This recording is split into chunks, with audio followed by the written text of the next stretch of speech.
जब से रानी देखले बानी भैनी तोर दीवाना, मन करेला फिर सौहे गाई अपन गाना।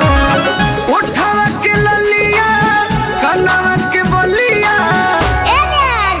तू पुरन के गा गइबो। अरे ना हो ये हलचल गोलू राजा के कट ह।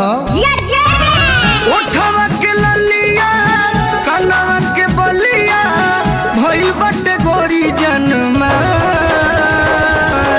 प्यार बिना दिल बेकरार, प्यार बिना दिल बेकरार, प्यार बिना दिल बेकरार, प्यार बिना दिल बेकरार।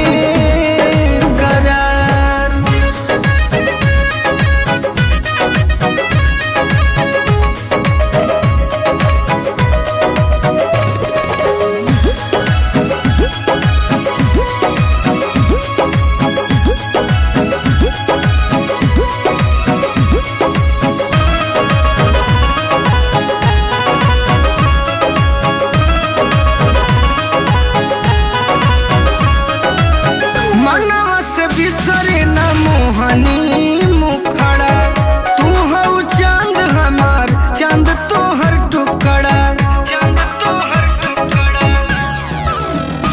हाँ मनवा से बिसरे न मोहनी मुखड़ा, तू हऊ चांद हमार चांद तोहर टुकड़ा। गजरा कटरवा कोई के सिंगारवा ओही से कोई शिकार। प्यार बिना दिल बेकरार,